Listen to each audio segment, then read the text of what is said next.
मेहमान हमारे साथ बने हुए हैं। सोनी पटनायक है, जतिन केडिया है, प्रशांत सावंत है। इन तीनों मेहमानों से हम फटाफट से कुछ और शेयर्स जो हमने डिस्कस किए इस पे ट्रेडिंग कॉल्स में कन्वर्ट करवाते हैं।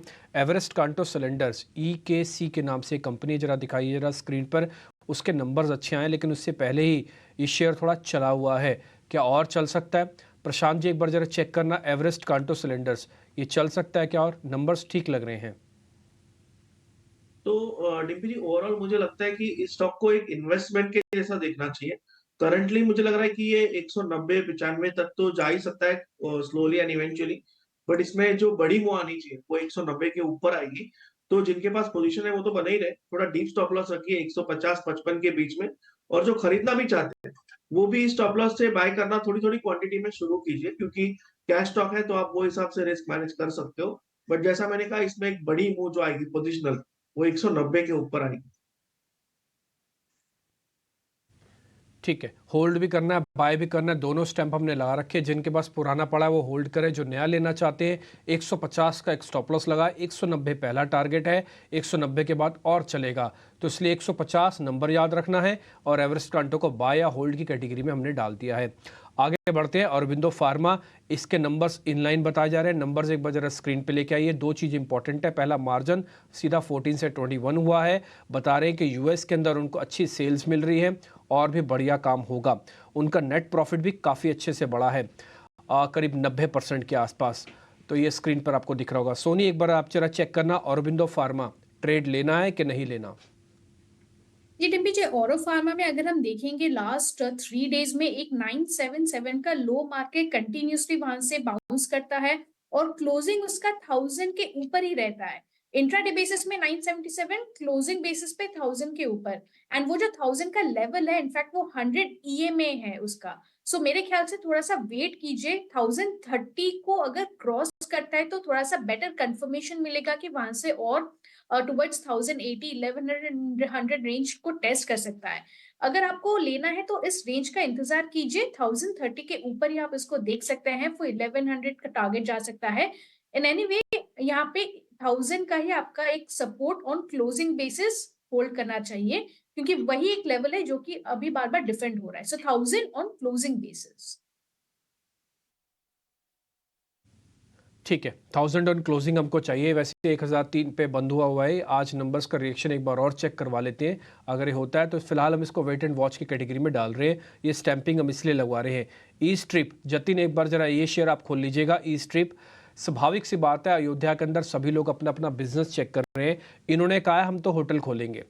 ये वैसे तो टिकटिंग की जुड़ी हुई कंपनी है लेकिन ये होटल भी खोलना चाहती है। 100 करोड़ रुपया निवेश करना चाहते हैं और एक अयोध्या में होटल खोलेंगे। तो ई स्ट्रिप को जरा चेक कर लो, 51 रुपए की कंपनी है, क्या किया जाए इसमें।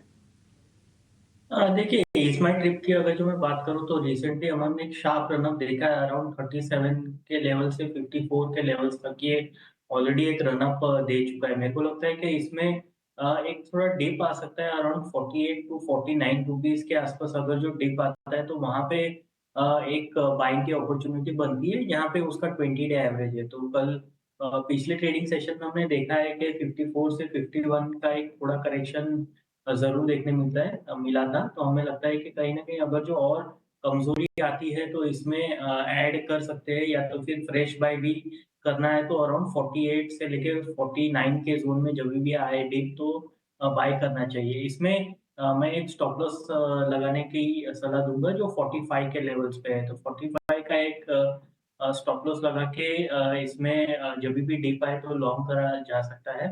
ऊपर में इनिशियली जो टारगेट रहेंगे वो 54 के रहेंगे और उसके ऊपर 60 के रहेंगे। बोफा यानी कि bank of America Merrill lynch की तरफ इससे एक रिपोर्ट आई है और वो ये कह रहे हैं कि हम जायडस लाइफ साइंसेज पे अपने टारगेट को बढ़ा देते हैं 840। एक बार जरा सोनी आप इसको चेक करेंगे। ये जायडस लाइफ साइंसेज आपको ठीक लग रहा है क्या? जीडीपी से यहाँ पे हम देखेंगे तो फ्राइडे ऑब्वियसली उसका रिजल्ट का जो इम्पैक्ट था 760 770 के रेंज से एक सपोर्ट पकड़ते हुए बाउंस किया है। क्लोजिंग उसकी 800 के ऊपर ही हुई है और वो इम्पोर्टेंट है। सो गोइंग फॉरवर्ड भी क्लोजिंग इसका अगर 800 के ऊपर रहता है तो यहाँ से डेफिनेटली 830 840 के रेंज में जा सकता है। बट क्लोजिंग बेसिस पे 800 के ऊपर ही आप स्टॉप लॉस प्लेस कर सकते हैं और ऊपर की तरफ आप 830 840 टारगेट के लिए देख सकते हैं। ठीक है, डन। इसके अलावा एक दो शेयर और भी हैं, जरा उस पर डिस्कशन होगा, लेकिन उससे पहले शिवांगी शारदा हमारे साथ जुड़ चुके हैं, उनके ट्रेड उनसे पता कर लेते हैं, उनका स्वागत भी करते हैं। शिवांगी, बहुत शुक्रिया, first of all thank you very much, आज आपने फिर से टाइम निकाला। जरा बताइए आपके आज के ट्रेड कौन से हैं, आपके सौदे कौन से हैं? वेरी गुड मॉर्निंग डिप्पी जी और सभी पैनल को। यहाँ पे हम देख रहे हैं कि स्टॉक स्पेसिफिक एक्शन बहुत स्ट्रांग है, मार्केट ब्रेथ ओवरऑल हल्का सा ऑन द नेगेटिव साइड है, बट कुछ पॉकेट्स है सेक्टर्स और स्टॉक्स जो काफी अच्छा परफॉर्म करते हुए दिख रहे हैं। उसमें से कुछ पीएसयू बैंक्स है, कुछ सीमेंट नेम्स है। तो यहाँ पे पहला प्रेफर्ड पिक मेरा रहेगा एसीसी पे। हम देख रहे हैं कि प्राइस वॉल्यूम सर्ज के साथ ब्रेकआउट दिया है स्टॉक ने। टेक्निकली काफी एक अच्छा हॉल्ट लेके स्टॉक अब वापस से एक्शन शुरू कर रहा है, तो यहाँ पे अपसाइड जो है वो काफी अच्छा नजर आते हुए दिख रहा है। वीक ऑन वीक बेसिस में हमने देखा है कि स्टॉक जो है परफॉर्म कर रहा है, पूरे सीमेंट स्पेस में आउट परफॉर्म कर रहा है। तो यहाँ पे खरीदारी की राय रहेगी। 2730 के टारगेट्स बनते हुए दिख रहे हैं, 2575 के एक स्टॉक के साथ। दूसरा पिक मेरा रहेगा एसबीआई पे। यहाँ पीएसयू बैंकिंग नेम्स काफी परफॉर्म करते हुए दिख रहे हैं और बैंक निफ्टी को सपोर्ट करते हुए दिख रहे हैं। एंड मेरा मानना है कि ये एसबीआई में रैली जो है वो बस शुरुआत हुई है। काफी एक अच्छा 3 दिनों से हमने देखा है कि यहाँ पे प्राइस वॉल्यूम सर्ज है। कहीं भी छोटे भी डिक्लाइंस में इसमें खरीदारी के मौके ढूंढे जाने चाहिए। 750 के टारगेट्स बनते हुए दिख रहे हैं 710 के एक स्टॉप को लगाते हुए। ठीक है, डन। शिवांगी की तरफ से आपने शेयर नोट कर लिए होंगे, इस पे बकायदा स्टैंप लगाइए। मेरे को आपका एसबीआई काफ़ी पसंद है, आप अभी भी कॉन्फिडेंस दिखा रहे हैं कि एसबीआई चल सकता है। गौरांग सर, ये एलआईसी पे भी एक रिपोर्ट आई है। एलआईसी आपको पता ही है कि देश के प्रधानमंत्री ने भी बकायदा सदन में इसके बारे में बोला, तो शेयर और चला। नंबर्स अच्छे आए, शेयर और चला। कंपनी अच्छी थी ही, थोड़ा आईपीओ के अंदर आगे पीछे हो गया तो और चला। अब जेपी मॉर्गन ये कह रहा है कि 1340 तक हो जाएगा सर। ये 1100 पे चल रहा है शेयर, इसका रिटर्न दिखा देंगे तो अब बहुत बढ़िया रहा है सर। ये हो जाएगा 1340? मैं एक इन्वेस्टर के पॉइंट ऑफ व्यू से ही पूछ रहा हूँ। आपकी अनुमति हो तो थोड़ा 30 सेकंड ज्यादा समय लूंगा इस प्रश्न का उत्तर देने के लिए डिप्टी जी। सबसे सर पहले 40 सेकंड लीजिए, 40 सेकंड लीजिए सर।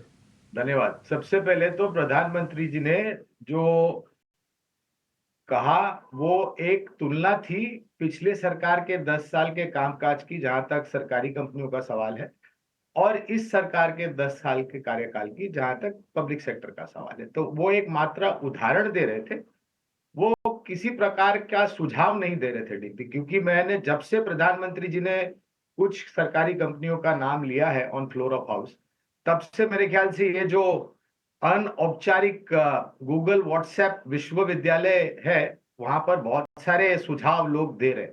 तो प्रधानमंत्री देश के प्रधानमंत्री हैं, स्टॉक मार्केट के प्रधानमंत्री नहीं है। ये स्पष्टीकरण आपके माध्यम के द्वारा आपके दर्शकों को और निवेशकों में मेहरबानी करके ऐसी कोई बातों पर भरोसा मत कीजिए, क्योंकि प्रधानमंत्री कोई फंड मैनेजर नहीं है, वो देश के प्रधानमंत्री, जैसे मैंने बताया, स्टॉक मार्केट के नहीं। आते हैं अब एलआईसी पर। एलआईसी का जब आईपीओ आया था, मेरे ख्याल से 900 के पार का फ्लोर था, 930 या 940 के आसपास का। तब भी हमने निवेश की राय दी थी लंबी अवधि के लिए, और जब से लिस्ट हुआ है तब से कई सालों तक ये अपने इश्यू प्राइस के नीचे रहा। बीमा सेक्टर में हमें एलआईसी के साथ साथ state SBI life, ICICI prudential life और एचडीएफसी लाइफ पसंद आता है। और हमारी समझ और विचारधारा ये कहती है डीपी के, महामारी के बाद जो लोगों में पहले विचारधारा थी कि आप एक पॉलिसी ले लीजिए, टर्म पॉलिसी, जिससे आपको टैक्स में बचत हो जाएगी, वो अब परिवर्तन हुआ है। अब लोग पॉलिसी तो ले रहे हैं, बड़ी मात्रा के सम इंश्योर्ड कर रहे हैं, जिससे जो इंश्योरेंस आउटगो है वो एक आमदनी के रूप में इंश्योरेंस कंपनी का बढ़ रहा है। मुझे आश्चर्य नहीं होगा ये 1500 के पार भी चला जा सकता है। तो सीधे तौर पे ये राय आते हुए गौरांग सर की तरफ से एचडीएफसी लाइफ, एसबीआई लाइफ और एलआईसी पे उनको पसंद आता है ये शेयर, लेकिन अब प्राइस फ्रीज। गौरांग सर, ये जी एंटरटेनमेंट पे कोई आपका टेक है क्या? कंपनी अच्छी है लेकिन लिटिगेशंस का मामला आपको मालूम ही है, अब तो डील भी खत्म हो गई है सर इनकी सोनी वाली। आप कुछ इस पे बात करना चाहेंगे? जी, मैं उम्मीद करता हूं कि ये जो विड्रॉल हुआ है अब ये निर्णायक तरीके से हो, क्योंकि स्टॉक ने खबरों पर ज्यादा रिएक्ट किया है, न कि नतीजों के आधार पर। और एक दुविधा में फंसे हुए हैं लोग जी एंटरटेनमेंट के निवेशक, क्योंकि कुछ आरोप ये भी लगा था मैनेजमेंट के, जो जरूरत थी डिस्क्लोजर्स को लेकर के वो नहीं किया था।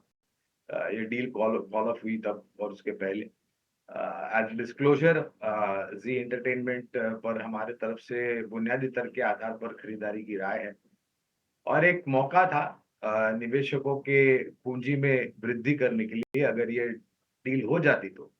अब फिर से घूम फिर कर प्रश्न वहीं पर आकर के अटका है कि अब आगे क्या और कारोबार को लेकर के किस प्रकार की रणनीति और विस्तार योजनाएं। तो थोड़ा मेरे ख्याल से धैर्य रखना पड़ेगा डिम्पी, अगर आप जी एंटरटेनमेंट में निवेश किया है तो, क्योंकि यहाँ से अब उभरने के लिए थोड़ा समय लगेगा। जिन्होंने भी ये डील होने वाली है उस आधार को मान करके निवेश किया होगा, वो हर एक उछाल में निकलने का प्रयास करेंगे, जिसके कारण ऊपर तरफ के दायरे काफी सीमित हो जाएंगे।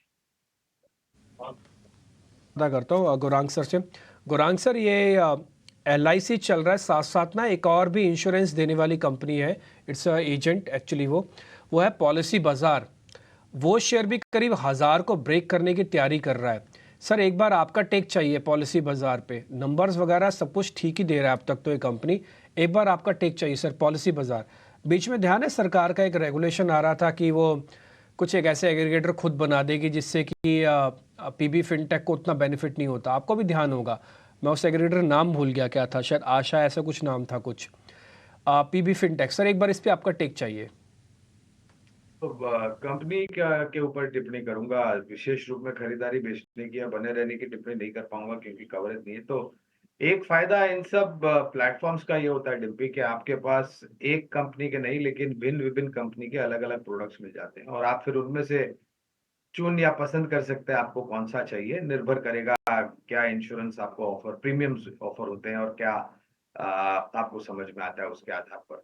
अब सरकार की तरफ से मेरे ख्याल से इस क्षेत्र में उतरने की काफी कुछ मंशा भी है और काफी कुछ बातें भी हमने सुनी है और पेमेंट इंटरफेस प्लेटफॉर्म्स को लेकर के आने वाले समय में सरकार मेरे ख्याल से कदम बहुत तीव्र गति से आगे बढ़ेगी, जिससे हो सकता है कुछ ऑलरेडी अनलिस्टेड लिस्टेड यूनिवर्स कंपनियों में थोड़ी बहुत अनिश्चितता का वातावरण हो, लेकिन ये निर्भर करेगा कि किस प्रकार से लोकप्रिय होता है और किस प्रकार से लोग इसके इस्तेमाल करते हैं। समय लगेगा क्योंकि PB फिनटेक जैसी कंपनियां काफी समय से एस्टैब्लिश्ड है और उनके पास काफी सारे सब्सक्राइबर्स या फिर उपभोक्ताएं हैं। नई कंपनी अगर आती है तो उसको समय लगता है अपने आप को एस्टैब्लिश करने में और साबित करने में कि वो कितनी सक्षम और मजबूत है।